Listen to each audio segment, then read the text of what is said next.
That dress. It looks like it belongs in a museum. Her laugh was the worst part. It wasn't loud, just sharp and clean, like the sound of a glass breaking in another room. The whole table went quiet. All I could feel was the heat from the oven behind me, the smell of peaches and cinnamon suddenly feeling thick and suffocating in my throat. I just sat there, my hands folded in my lap, feeling the rough linen of the very dress she was mocking. But in that silence, something shifted inside me. It wasn't just hurt. It was the cold, quiet click of a lock I had put on a door 30 years ago. A door she was about to walk through on Monday morning for her brand new dream job. Before I tell you what happened next, what she saw when she stepped into that glass building, let me know in the comments where you're watching from. It helps to know I'm not just speaking into the void. And if you stick around by liking and subscribing, you'll see exactly how a museum piece taught a lesson in history. My name is Eleanor Vance. I am 72 years old, and for most of my life, my hands have been my truest storytellers. They are wrinkled and spotted now, but they remember the feeling of raw cotton, the tension of thread on a loom, and the weight of ledgers filled with figures that built an empire. That Sunday morning began like any other in my small craftsman bungalow on the quiet side of Asheville.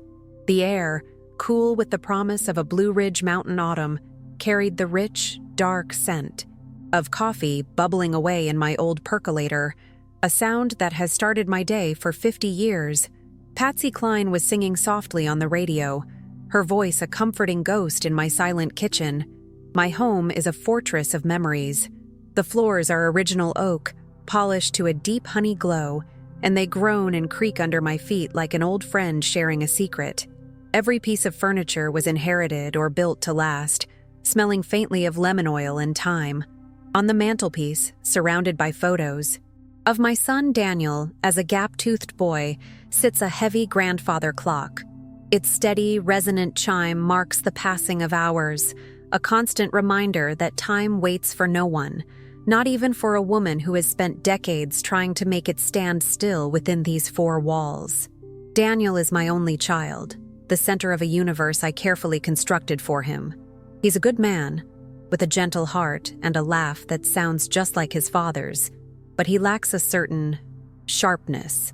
He sees the world as it's presented to him, never thinking to look behind the curtain. He works a respectable job as a manager at a logistics firm, content with his life, never once suspecting that his quiet, gardening mother secretly presides over one of the largest textile conglomerates in the Southeast.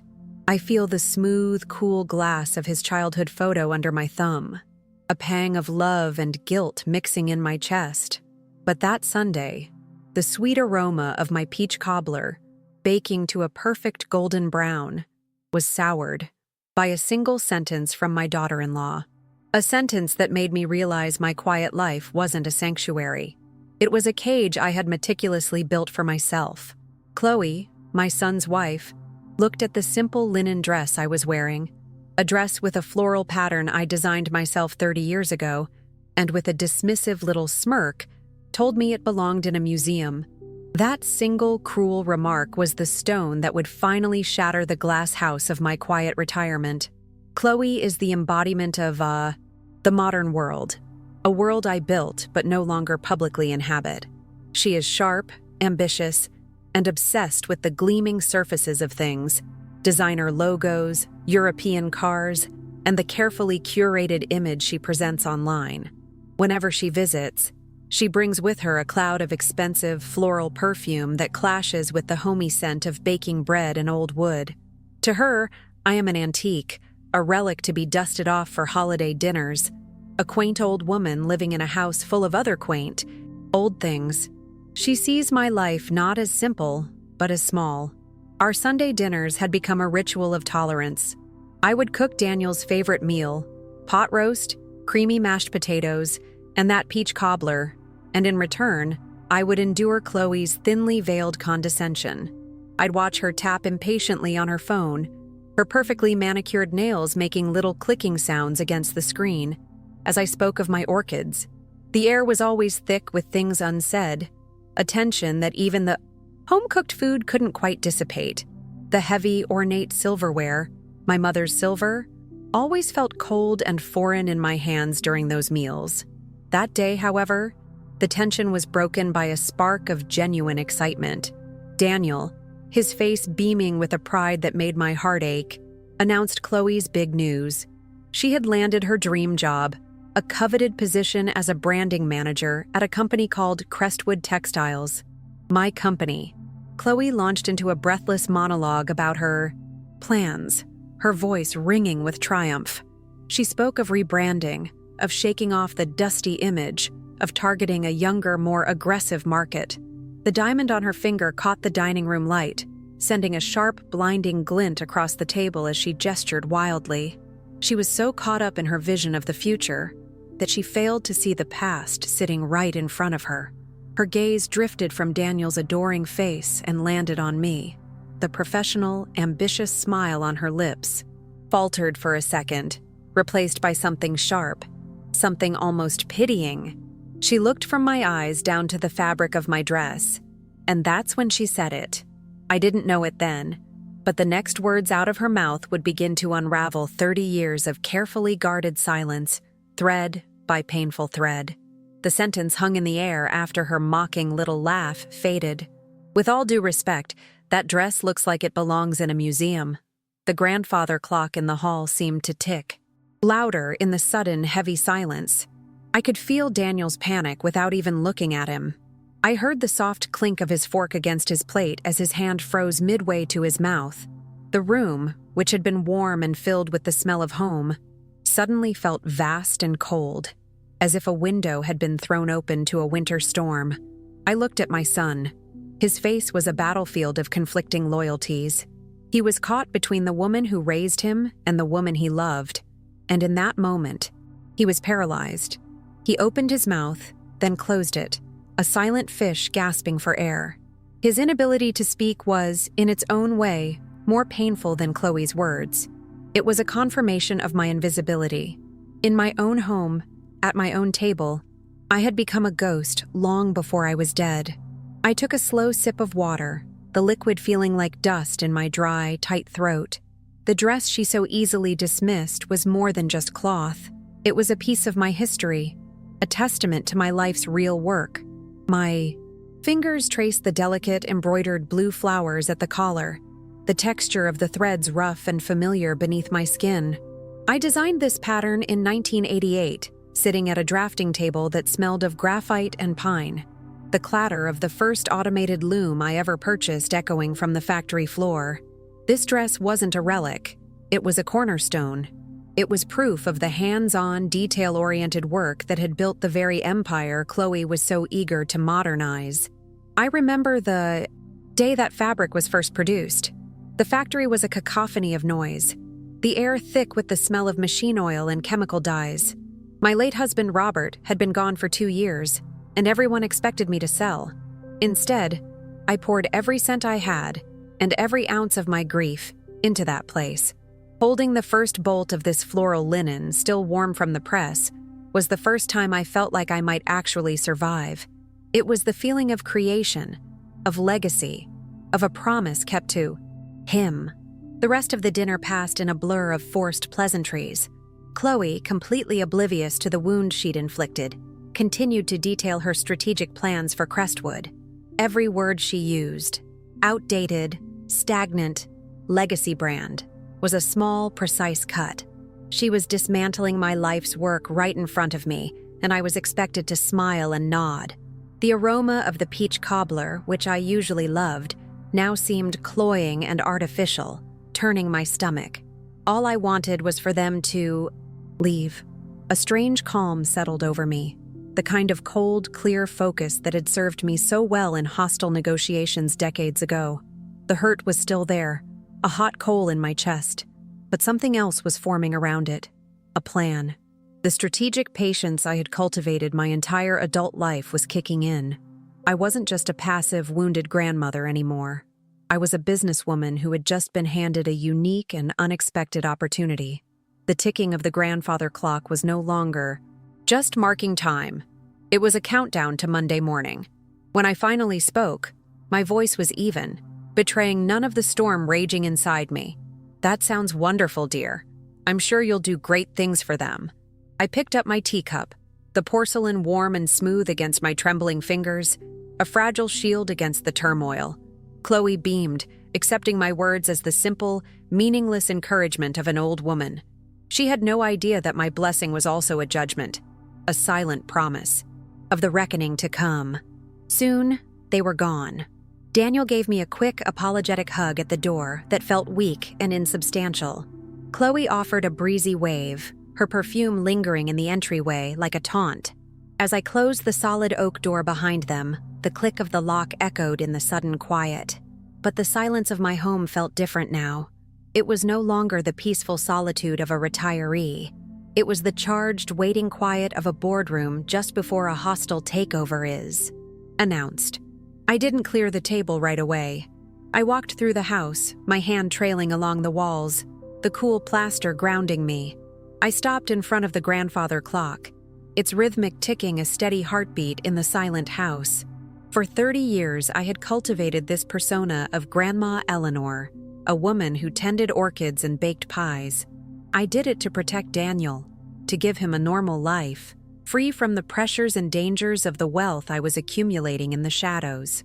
But now, that protection felt like a prison. The sticky, sweet residue of the cobbler on the abandoned plates in the dining room felt like evidence of a crime.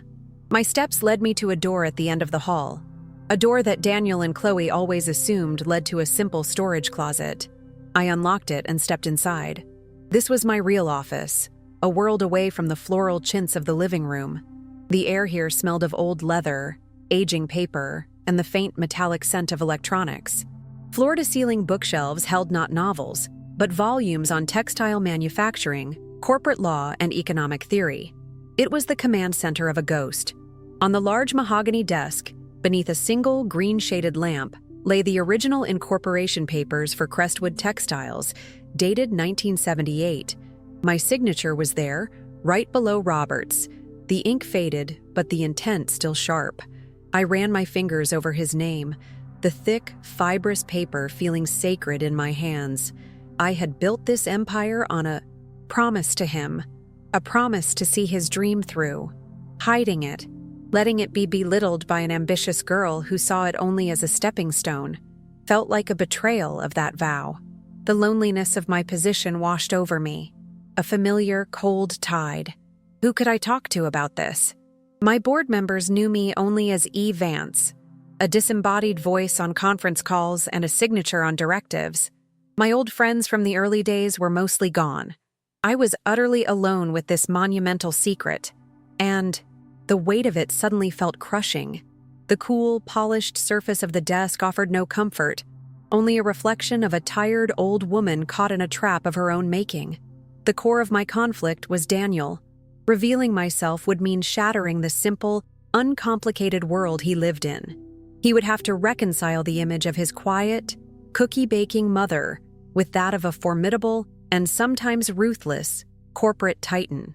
Would he see my life as a lie?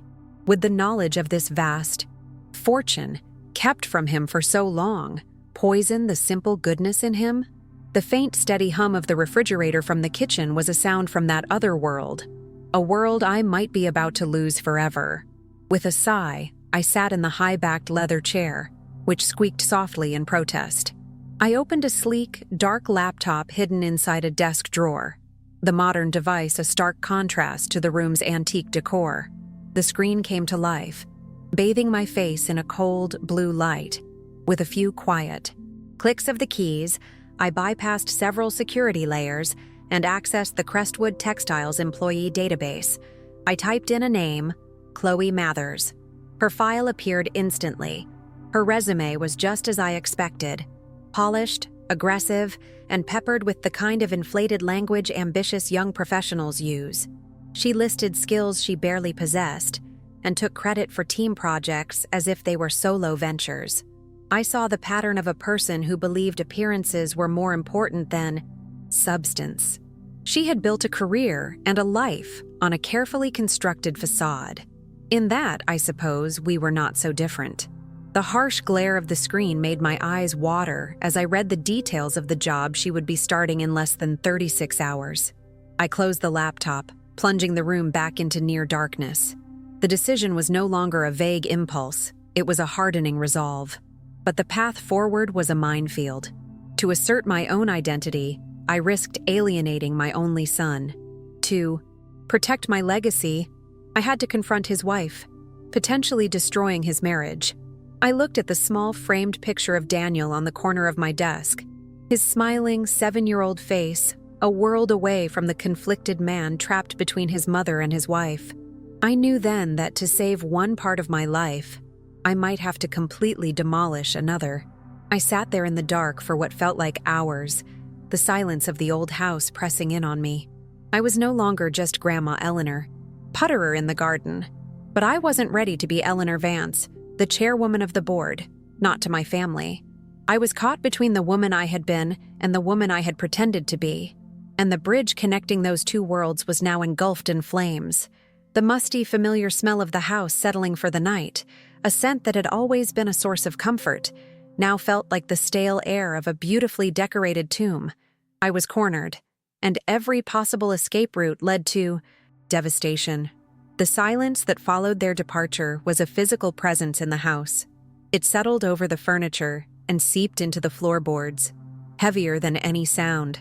I remained in my leather chair for a long time, the cold glow of the laptop screen the only light in my hidden office. My anger had cooled into something harder and more dangerous: clarity.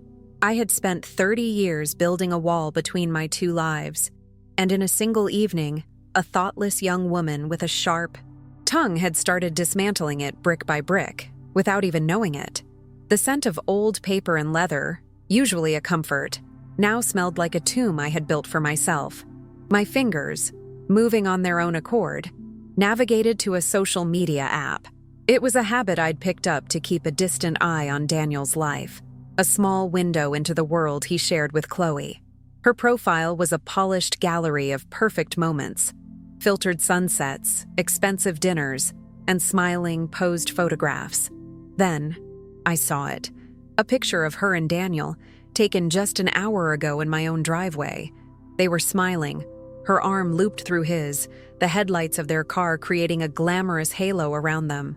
The lingering sweetness of the peach cobbler I'd baked was still on their lips. The image itself wasn't the blow. It was the caption she'd written beneath it. "Survived another Sunday dinner with the in-laws. At least the cobbler was good, so excited to start my new chapter tomorrow and shake things. Up, family time, modern life, new beginnings." The winking emoji felt like a tiny digital shard of glass twisting in my gut. I wasn't a person to her. I was an obligation to be survived, a quaint anecdote whose only redeeming quality was my baking. She had reduced my home, my love, my very presence, to a punchline for her online followers. That public dismissal, so casual and cruel, did what her private insult in the dining room could not. It severed the last thread of my patience. It was no longer about a dress. It was about the complete and utter erasure of my identity. To her, the history of Crestwood Textiles was dusty, and the woman who built it was an irrelevant old relic. The heat that rose in my chest wasn't hurt anymore. It was the old, familiar fire of the boardroom, the same fire that had forged an empire from grief and ashes.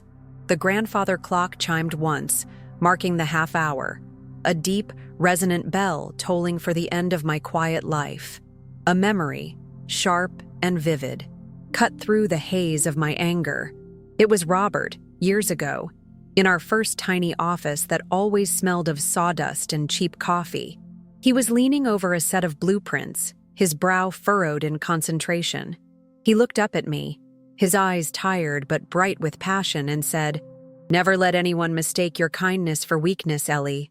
Kindness is a gift. Weakness is an invitation for disrespect." His voice, a ghost in the silent room, was as clear as if he were standing beside me. I had been offering Chloe kindness, and she had accepted it as an invitation. I closed the laptop, the sudden darkness a relief to my tired eyes. For a moment, the resistance flared up, a familiar pang of fear for Daniel. This wasn't just about teaching Chloe a lesson. It was about dropping a bomb into the middle of my son's life. He loved her, He saw her ambition as strength, her shallowness as sophistication. To reveal myself would be to force him to see the cracks in the foundation of his marriage, to choose between the mother he thought he knew and the wife he thought he loved. The air grew thick, and I could almost feel the weight of his potential heartbreak. Was I being selfish? Was this about my pride? My wounded ego? I pictured Daniel's face, the way it lit up when he announced Chloe's new job. He was so proud of her, so blissfully unaware that her dream job was built on a legacy she openly mocked. Protecting him had been the guiding principle of my life for so long that the thought of deliberately causing him pain felt like a betrayal. I ran a trembling hand over my face, the rough texture of my own skin a stark reminder of the years of work I had hidden from him. But then, another thought took hold, cold and sharp. By remaining silent, was I truly protecting him? Or was I enabling Chloe's behavior, allowing her to build a life with my son based on a foundation of disrespect and condescension? If she treated the woman who raised her husband this way, how did she treat others? The employees at Crestwood? The janitors, the weavers, the truck drivers? The very people whose hard work afforded her the luxury of her designer handbags and her dismissive attitude. My silence wasn't protecting Daniel. It was failing everyone. The turning point wasn't a single moment, but a slow, dawning realization in the dark of my office. This was bigger than a dress, bigger than a snide comment, bigger even than my son's marriage. This was about legacy, not the monetary value of Crestwood Textiles, but its soul. It was a company built on quality, on integrity, on respecting the craft and the people who practiced it. Chloe didn't just want to rebrand it. She wanted to strip it of its history, to hollow it out and wear its shell as a trophy. I couldn't let that happen. My resolve hardened, settling deep in my bones like the winter chill of the Appalachian Mountains. The doubt didn't vanish, but it was overshadowed by a profound sense of duty. A duty to Robert's memory, to the thousands of employees who depended on the company, and strangely, a duty to myself, to the woman I had locked away for 3 decades. It was time for Eleanor Vance to come out of retirement. The quiet, gentle grandmother had served her purpose. Now, someone else was required. On my desk, beside the modern laptop, sat an old black rotary phone. It wasn't just for decoration. It was a secure, untraceable line connected to only one other person. My fingers, steady now, found the familiar holes in the dial. I spun the numbers from memory, the rhythmic whir-click, a sound from another era, a sound of purpose. It rang only twice before a calm, gravelly voice answered, a voice that had been my anchor for 40 years. "Arthur, Eleanor," he said. No surprise, no preamble. Arthur Jensen had been my husband's best friend and my right-hand man since the beginning. He was the only other person on earth who knew the full story, the keeper of the gate between my two worlds. His voice was the sound of unwavering loyalty. "I was wondering when you might call. I saw the new hiring report this afternoon. Chloe Mathers, your son's wife. She had dinner here tonight," I said, my voice low and even. I didn't need to elaborate. Arthur could read a universe of meaning in my tone. There was a brief pause on the other end of the line, the silence of a man processing every implication. The faint crackle of the phone line was the only sound in the room. "I see," he finally said, his voice laced with a grim understanding. "And how was the peach cobbler?" The question wasn't about dessert. It was his way of asking how badly the evening had gone, a piece of our old, coded language. "She thought my dress belonged in a museum, Arthur," I replied, the words tasting like ash in my mouth. I heard him take a slow, deep breath. He knew that dress. He had been there the day the first bolt of fabric came off the loom, and he had seen the look of triumphant relief on my face. "So, the quiet life is officially over?" he stated. It wasn't a question. He knew me better than anyone. He knew that my patience, while vast, had a definitive and unyielding boundary, and he knew, with absolute certainty, that Chloe had just crossed it. "It is," I confirmed. A strange sense of peace settled over me. The calm that comes after a storm has finally broken. The decision was made. The path ahead was fraught with emotional peril, but it was clear. There was no turning back now. "What do you need me to do, Eleanor?" Arthur's voice was all business, the loyal soldier ready for his orders. This was the moment of truth, the point where thought transformed into action. I could still pull back, tell him to forget it, and retreat into my quiet world of orchids and baking. But the image of Chloe's winking emoji, the casual cruelty of it, flashed in my mind. I thought of the weavers whose parents and grandparents had worked for us, the legacy she was so eager to shake up. No, the time for hiding was over. "Her orientation is tomorrow morning at 9, correct?" I asked, my eyes staring into the darkness of the office. The polished mahogany of the desk felt cool and solid beneath my elbows, an anchor in the swirling sea of my emotions. "That's right," Arthur confirmed. "Standard procedure. HR briefing, departmental tour, meet and greet with the executive team." He listed the mundane schedule, a routine for any new high-level hire, a routine I was about to shatter. "I want you to make one small change to that schedule," I said, my voice dropping to a near whisper, imbued with the quiet authority I hadn't used in years. "Cancel the executive meet and greet." There was another pause. I could almost hear the gears turning in Arthur's strategic mind. "And replace it with what?" he asked, his tone cautious, sensing the gravity of my plan. "At 9:15, I began, savoring each word. "Her schedule will have a new appointment, a one-on-one meeting, with the chairwoman of the board." The title felt foreign on my own tongue, a garment I hadn't worn in public for a very long time. I heard Arthur's sharp intake of breath. "In your office, then?" he asked, the implication hanging heavy in the air. My office at Crestwood Tower was a place of legend, a sanctum few had ever entered. "Yes," I said, a faint, cold smile touching my lips for the first time that night. "In my office. And Arthur, one more thing. Go to the archives. Find the original design sketches for Pattern 214, the blue floral linen. I want them framed and hanging on the wall behind my desk by morning. Let's make sure the museum piece is properly displayed." The decisive click of me hanging up the old rotary phone echoed in the profound silence of the house, a sound that marked the end of one war and the beginning of another. After hanging up the phone, a profound silence descended upon my small, hidden office. The only sound was the frantic thumping of my own heart against my ribs, a drumbeat for a war I had just declared.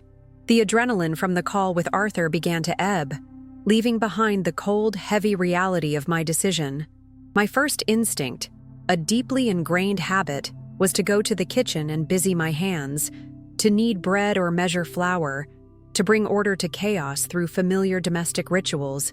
But I forced myself to remain seated in the stiff leather chair, my hands gripping the armrests. The smell of old paper and leather in the room, usually a source of comfort, now felt like the scent of a long-abandoned suit of armor I was forcing myself to wear again. I made myself walk through the house one last time before bed, seeing it not as my home, but as a stage set I was about to dismantle. The grandfather clock in the hall chimed 11, its deep, resonant tones no longer a gentle marker of time, but a stern, impatient countdown. In the dining room, the plates from dinner still sat on the table, the remnants of the peach cobbler congealing under the coal. Dim light. That sticky, sweet mess was the last relic of Grandma Eleanor's world, a world that would cease to exist in less than 10 hours. I felt a pang of grief for that simple woman, for the peace she had cultivated, even as I knew she was a fiction I could no longer afford to maintain. Sleep, when it came, was shallow and fraught with anxiety. I lay in my bed, the familiar weight of the quilt feeling suffocating, the scent of dried lavender in my pillow sachet seeming to mock my turmoil. My mind raced, replaying Chloe's condescending laugh, Daniel's frozen silence, and the cool professional cadence of my own voice on the phone with Arthur. This wasn't a boardroom negotiation where the stakes were financial. This was my family. A misstep wouldn't just cost me a deal, it would cost me my son. The fear was a physical thing, a cold knot in the pit of my stomach that the warmth of the blankets couldn't touch. I was awake long before the sun, the first hint of gray light barely, outlining the Appalachian peaks outside my window. The morning ritual felt alien. The familiar gurgle of the percolator sounded jarring in the tense silence of the house. I stood before my closet, a place filled with soft cardigans, practical gardening clothes, and simple linen dresses. This was the wardrobe of a ghost, the costume for a part I no longer intended to play. For a moment, I felt a wave of paralysis. Who was Eleanor Vance, chairwoman of the board, supposed to be? What did she wear? After 30 years of deliberate obscurity, the muscle memory of power felt atrophied and weak. My hands pushed past the soft fabrics and found their way to the very back of the closet, to a garment bag that hadn't been unzipped in over a decade. The zip made a harsh, grating sound as I pulled it down. Inside, protected by cedar blocks whose scent was sharp and woody, was my old life. I pulled out a charcoal gray suit, impeccably tailored from a fine Italian wool that Crestwood had sourced in the 90s. It was severe, understated, and utterly uncompromising. Slipping it on, the fabric felt cool and heavy against my skin, a stark contrast to the soft linen of yesterday. It was armor, and it was starting to feel familiar. The drive into downtown Asheville was a journey through a time warp. I passed the small, local diner where Robert and I used to have breakfast, the memory so sharp it felt like a physical blow. I saw the city awaken, the streets filling with people heading to jobs, to lives I had long observed from a distance. As the skyline came into view, the Crestwood Tower dominated it, a sleek monument of glass and steel that I had dreamed up on a napkin with my husband 35 years ago. It was my legacy, my fortress, and today, it would be my battlefield.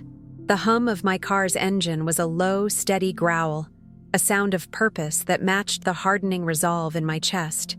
Parking in my reserved space in the underground garage, a space marked only with the letter V, felt clandestine. The air was cool and smelled of concrete and exhaust fumes. I bypassed the main lobby, taking a private elevator that required a key I hadn't used in years. The metal felt cold and foreign in my hand. As the elevator ascended with a silent, swift hum, I watched the floor numbers climb. With each floor, I felt myself shedding more of the gentle, unassuming grandmother.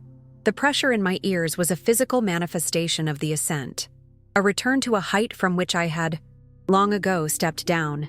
The elevator doors opened directly into the reception area of the top floor, a space of minimalist elegance I had designed to be both beautiful and intimidating. It was empty at this early hour, the only sound the faint whisper of the climate control system. The air here was different, filtered, sterile, smelling of expensive leather and the faint, clean scent of glass cleaner. My footsteps were silent on the thick, dark wool carpet. I walked past the vast, empty boardroom, its 20-foot mahogany table polished to a mirror shine, reflecting the gray morning light like a dark, still lake. This was my world. I had forgotten how much it felt like home. My office was exactly as I had left it, preserved like a time capsule by Arthur's meticulous care. The massive mahogany desk was clear. The leather chair was positioned just so, and the floor-to-ceiling window offered a panoramic, godlike view of the sprawling city below. The room smelled of my history, of old books, of the faint, lingering scent of Robert's cigar smoke trapped in the leather, of power held in quiet reserve. I ran my hand over the cool, smooth surface of the desk, a gesture that grounded me, connecting me to the woman who had once commanded an empire from this very spot. But then, my gaze fell on a small silver frame I kept on the corner of the desk, a photo of Daniel at his college graduation. His smile was so open, so full of uncomplicated joy. This was the boy I had tried to protect, the man whose world I was about to shatter. A wave of doubt, cold and sickening, washed over me. Was this strength, or was it cruelty? Was I reclaiming my legacy, or was I just a bitter old woman exacting revenge, using my own son as collateral damage? The silence of the office suddenly felt accusatory, the vastness of the space amplifying my own loneliness. I closed my eyes, my hand trembling slightly as I touched the glass over Daniel's face. The memory of his small hand in mine, of his complete and utter trust in me, rose up like a specter. He was a good man, a simple man, and he did not deserve to be caught in this crossfire. The old Eleanor, the grandmother, whispered in my mind that it wasn't too late. I could still call Arthur, cancel the meeting, and retreat back to my garden. I could endure the slights, swallow the disrespect, all to preserve the fragile peace of my son's life. The scent of orchids, a phantom from my other life, seemed to fill the air, just as the thought began to solidify. The private line on my desk buzzed, a sharp, insistent sound that cut through my internal conflict. I stared at it for a moment, my heart pounding. It could only be Arthur. Answering it meant recommitting to the plan. Letting it ring meant succumbing to the fear. I took a deep breath, the sterile, conditioned air of the office clearing my head, and lifted the receiver. Yes? My voice was huskier than I intended, a voice rusty from disuse. Good morning, Eleanor. Arthur's calm, gravelly voice was an anchor. I'm downstairs. The package you requested has arrived. He didn't need to elaborate. He was talking about the framed sketches of the museum dress. His call was a gentle but firm reminder of the mission, of the reason I was here. He was my conscience, the keeper of the promise I had made to Robert and to myself. Thank you, Arthur. Come up, I said, my voice finding its old, steady tone. The decision was made once more, this time with finality. The moment I replaced the receiver, the internal battle ceased. The doubt didn't vanish, but it was relegated to the background, replaced by a cold, clear sense of purpose. I was no longer a mother torn by fear. I was a leader preparing for a necessary, if painful, confrontation. A few minutes later, Arthur entered, carrying a large, flat package wrapped in plain brown paper. He looked the same as ever, tall, impeccably dressed, with eyes that saw everything and revealed nothing. He didn't speak of my family, of Daniel or Chloe. He was all business, a posture I desperately needed. Where would you like it? He asked, his gaze sweeping the office. The air, which had felt heavy with my personal turmoil, now crackled with professional energy. There, I said, pointing to the large empty space on the wall directly behind my desk. I want it to be the first thing anyone sees when they walk through that door. Arthur nodded, his movements efficient as he unwrapped the package. He carefully hung the frame, which contained not one but 3 of the original design sketches from 1988. The paper was yellowed with age, the graphite lines of my own hand still sharp and clear, my signature in the corner a faded but defiant mark. Seeing them there, displayed like the works of art they were, was a profound moment. They weren't just drawings of a dress. They were proof. They were the tangible evidence of my creativity, my vision, my labor. Chloe had called my dress a museum piece, and in a way, she was right. It belonged in a museum because it was a piece of history.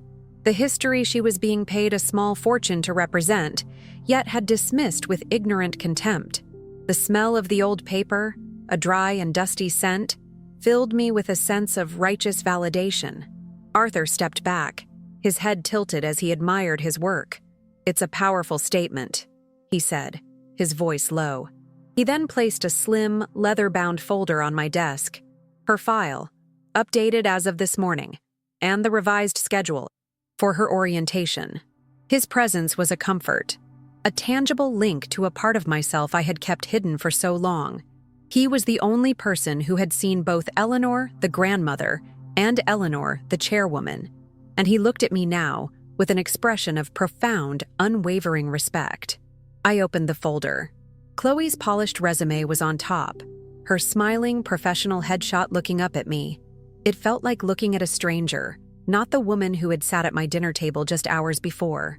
I read through her proposed marketing strategies, filled with buzzwords like disruption, synergy, and recontextualization.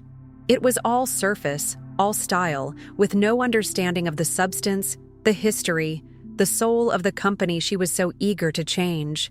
A cold anger, clean and sharp, settled in my gut. I spent the next hour preparing. I didn't review balance sheets or market projections. I reviewed my own history. I touched the sketches on the wall, I held the heavy, bound volume of the company's incorporation papers.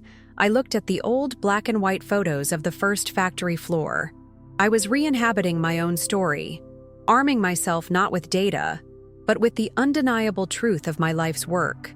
The faint hum of the city outside my window was the sound of my empire, a living, breathing entity that I had to protect. The conflicts I had anticipated felt distant now. The judgment of others, the potential fallout with Daniel, they were still real, but they were no longer. Paralyzing. I was operating from a place of deep, unshakable conviction. This was not about punishing Chloe for her arrogance. It was about defending the integrity of everything I had built. It was a lesson, not just for her, but for myself. A lesson about the danger of letting others define you, of allowing your silence to be mistaken for absence.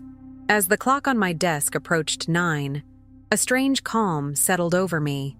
I walked to the vast window and looked down at the city. From this height, the cars were like insects, the people like ants, all moving with purpose within a structure I had helped create. The sun had burned through the morning mist, and the Blue Ridge Mountains were a hazy purple line on the horizon. The view was a testament to perspective. From the ground, things look chaotic, but from above, you can see the patterns, the connections, the grand design. I turned from the window and saw my reflection in the polished glass of the boardroom wall. The woman looking back at me was 72 years old, her face a roadmap of her years. But her eyes were not the soft, gentle eyes of the grandmother who tended orchids. They were clear, focused, and utterly resolute. The severe lines of the gray suit gave her a formidable silhouette against the morning light. The transformation was complete. I was no longer hiding in the shadows of my own life. The soft electronic chime of my desk clock signaled 9:15. At that exact moment, I heard a polite, hesitant knock on the office door. I knew it wasn't Arthur.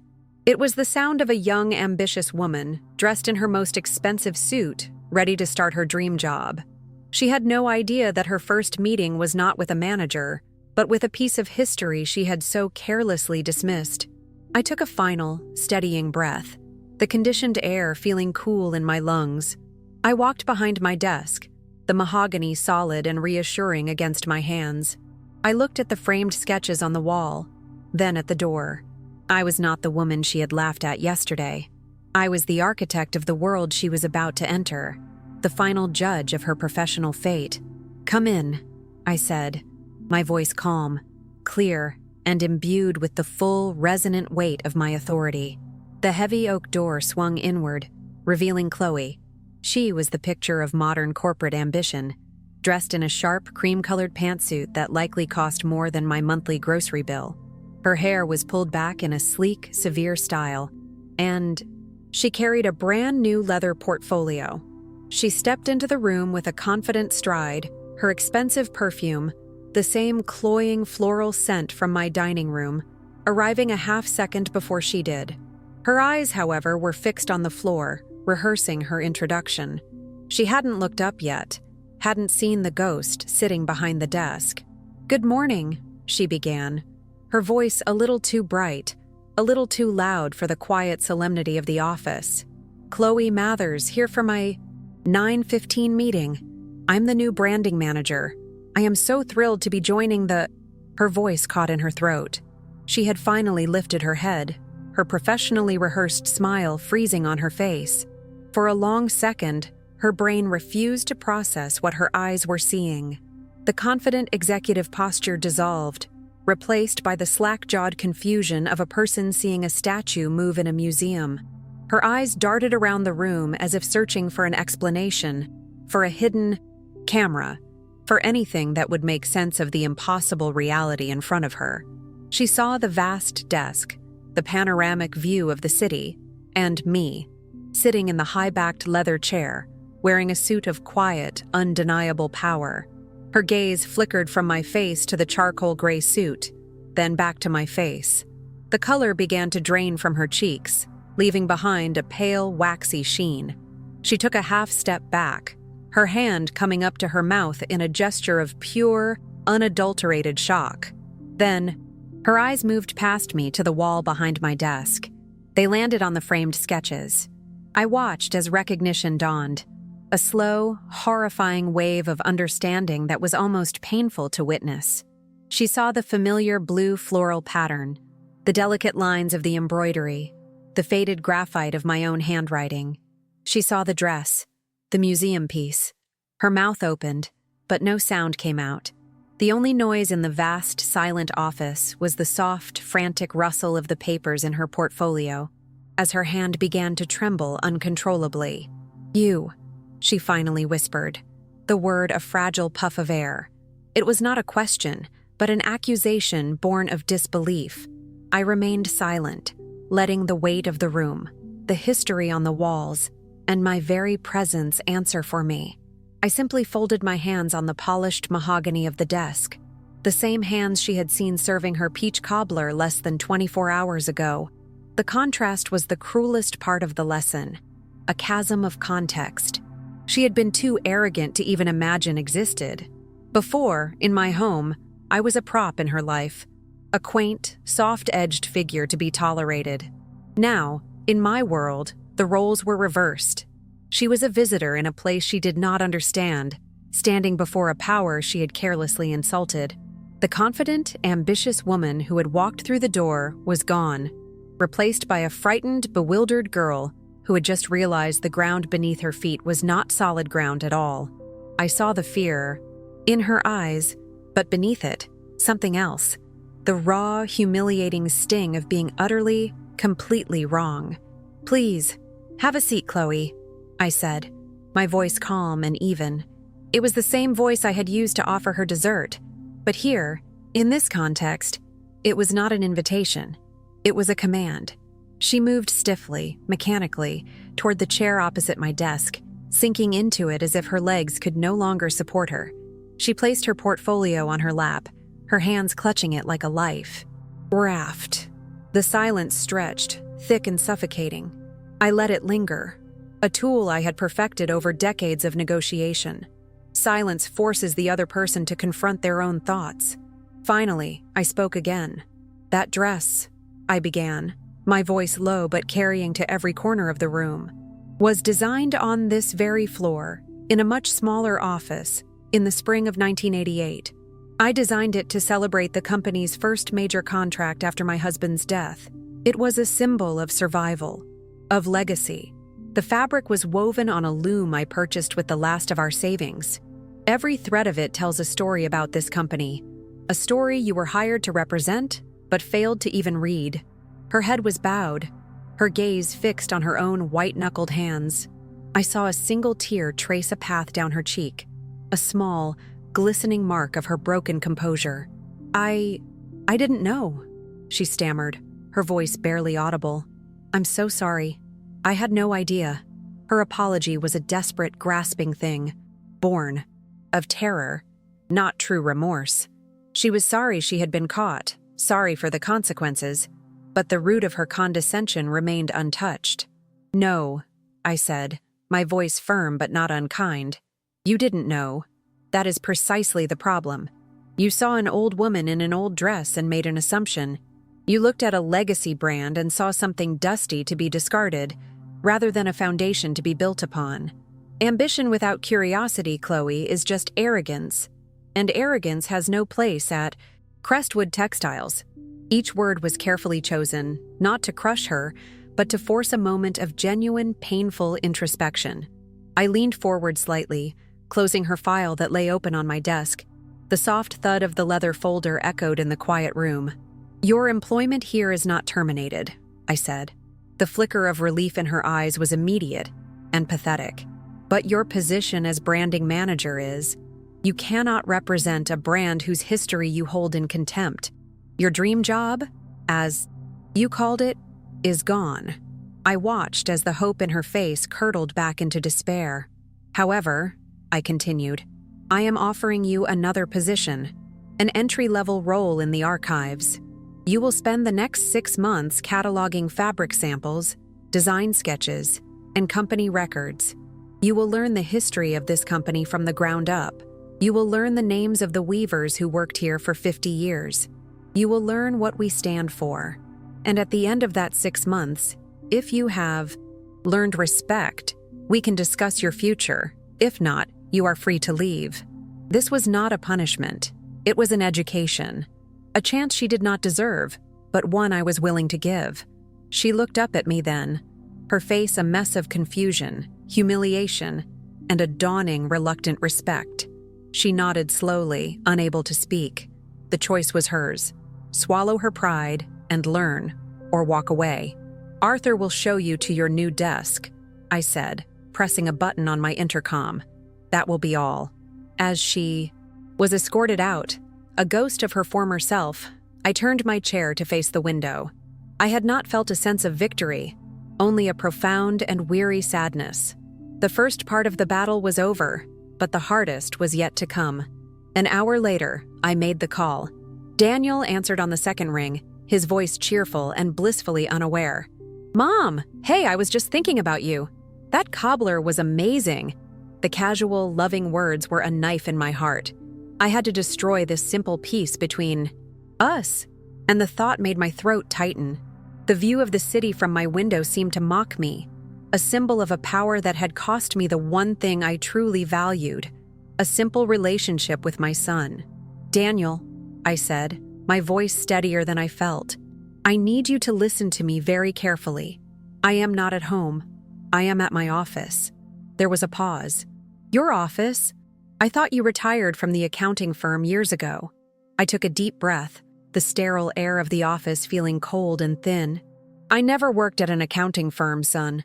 That was a story I told to give you a normal life. I am at Crestwood Tower, on the top floor. I am Eleanor Vance, the chairwoman of the board of Crestwood Textiles." The silence on the other end of the line was absolute. It was a silence so deep I thought the connection had been lost. I could hear his faint, ragged breathing, the sound of a man whose entire world had just been tilted on its axis. "What?" he finally whispered, the word hollow with disbelief. "Mom, what are you talking about? That's Chloe's new company. This isn't funny." His denial was a desperate shield against a truth too vast and disruptive to comprehend. "I know it is, Daniel," I said softly, my heart aching for him. "Your wife had a meeting with me this morning." I didn't need to elaborate. He could connect the dots. The museum dress, the condescending laugh, the sudden, impossible revelation. I heard him sink into a chair, the sound of it scraping against a floor miles away. The distance between my office and his life had never felt so immense. He was no longer just my son. He was the son of a stranger, the husband of a woman who had unknowingly committed career suicide at his mother's dinner table. The conversation that followed was the most difficult of my life. It was a torrent of confusion, hurt, and betrayal. He felt lied to, manipulated, made a fool of, and he was right. My protection had been a form of deception, and the revelation was a brutal, painful unraveling of everything he thought he knew. I didn't defend myself. I just listened, absorbing his pain, accepting it as the necessary price for my long overdue honesty. When we finally hung up, the line between us was not cut, but it was frayed, weakened, and humming with unspoken questions. That evening, I returned to my quiet craftsman bungalow. The house was the same, but I was different. The air no longer felt like a tomb. It felt like a sanctuary I had chosen, not one I was hiding in. The scent of old wood and lemon oil was not the smell of stagnation, but of deep, solid roots. I walked into my greenhouse, the humid air thick with the sweet, earthy fragrance of my orchids. Before, this place was an escape. Now it was simply a part of a whole, a place of quiet contemplation for a woman who was no longer afraid of the world outside its glass walls. The contrast between the woman I was on Saturday and the woman I was on Monday was stark. The Eleanor who hosted Sunday dinner was a ghost, a carefully constructed role designed to be overlooked. She absorbed insults, endured condescension, and kept her peace at all costs. The Eleanor who sat behind the mahogany desk was the truth. She was a builder, a leader, a woman of substance and power who demanded respect not because of her title, but because of her history, her work, her very existence. In the days that followed, the ripples of my decisions spread. Arthur told me Chloe had accepted the position in the archives, arriving each day in simple, modest clothing, her face pale and determined. Daniel and I began a slow, painful process of rebuilding, talking on the phone for hours, unearthing 30 years of secrets. His anger began to soften into a reluctant understanding, a new kind of respect for the formidable woman he was only just beginning to know. The path forward was uncertain, but for the first time, it was honest. My personal conquest was not in humbling my daughter-in-law or shocking my son. It was in the quiet, profound act of integration. I was no longer two separate people. I was Eleanor Vance, a woman who could negotiate a multi-million-dollar merger in the morning and prune her orchids in the afternoon. My power did not negate my gentleness, and my gentleness did not diminish my power. I had finally reclaimed all the disparate pieces of myself and forged them into a single, authentic whole. I learned that a legacy isn't just something you leave behind for others. It is something you must inhabit while you are still alive.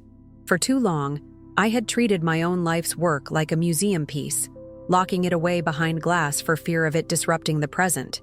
But history is not meant to be hidden. It is meant to inform, to strengthen, to provide the foundation upon which we build our future. My dress was never just a dress.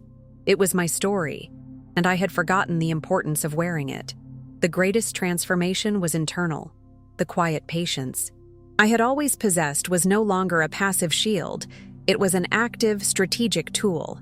I had not acted out of anger or revenge, but out of a deep, abiding respect for the truth. I had waited for the perfect moment not to strike, but to teach. And in doing so, I had taught myself the most important lesson of all, that your story is your most valuable asset. Never allow anyone, not even those you love, to dismiss it. So I leave you with this thought. Look at the lines on your own hands. Think of the stories they could tell, the work they have done, the things they have built or mended. Do not hide them. Do not allow the world's obsession with the new and the shiny to make you believe your history is dusty or irrelevant. Your past is not a museum piece to be observed from a distance. It is the thread that gives your life its strength, its color, and its texture. Own it. Wear it with pride. And never, ever let anyone make you feel small for the space you have earned in this world.